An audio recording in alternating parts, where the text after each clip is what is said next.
this is the motherboard of the iPhone 15 Pro. At first glance, you won't really notice anything fishy, but a closer look shows there are lots of things going on than you might have imagined. Now, this is my first iPhone teardown video, and I won't make it a regular video where I have to walk you through the steps of removing the screen and all that.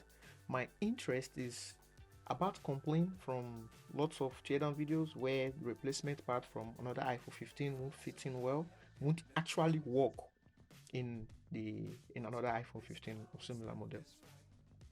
So I out of curiosity, I tore down this device and actually went straight to the chipset and the logic board, and actually got to see some really interesting fact that is worth sharing. Now, on the way to get to the motherboard, it took a long time, and I don't want to put you through the stress, so that's why I'm skipping this video really fast. So I will just have to show you what I find out, and you be the judge if what I think Apple is doing is what they are doing or not. You just tell me. Now, one interesting thing before we get to the motherboard is the cameras of this phone. Now, the camera of this phone is really nice. That is one thing I can take away from the iPhone. I mean, this is the telephoto on the iPhone 15 Pro. This is the sake of the 2x zoom, and this is the 3x zoom. You can see it retains the details and it's nice. Well, I will leave everything about cameras to the camera freaks. Don't know what to do with that. I'm really not the camera person. Yeah, now, where was I? Okay, the motherboard. I have to take out lots of things for me to access the motherboard. You know, it will include taking out the button speakers, the optic engine, then removing the battery, which was not easy.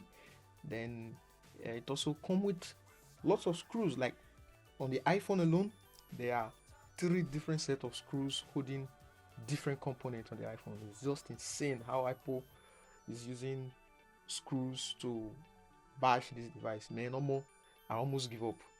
Aside from the screws, there are lots of ribbon cables. In fact, I feel there are more ribbon cables holding down the motherboard than there are screws. Like, lots of ribbon cables.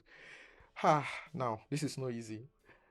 To be honest, on the repellability score, I wouldn't really give Apple that much, but it is what it is.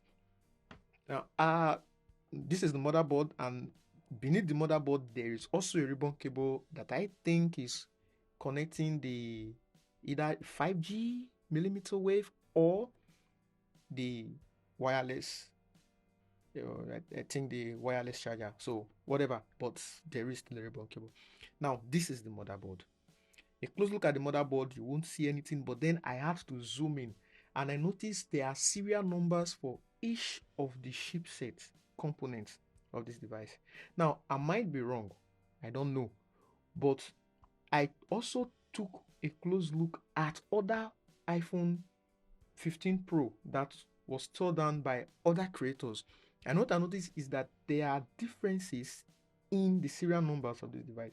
I don't know if I'm allowed to share some of those pictures or parts of those videos, but I will just leave them. You can go and verify from other sources. And I really wish someone would just take an experiment and open 2 iPhone models and compare if the serial numbers in all the models are the same. That would be really fun to see.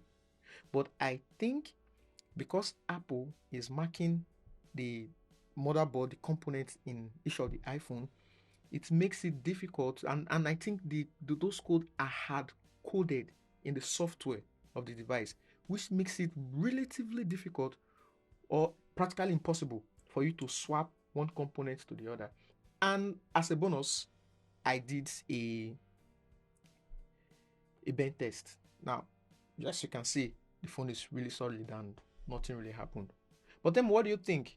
Does it make sense that in 2023, Apple is still hard coding the software to work with this particular component of its iPhone, which makes it practically impossible for another iPhone 15 Pro to use the similar component?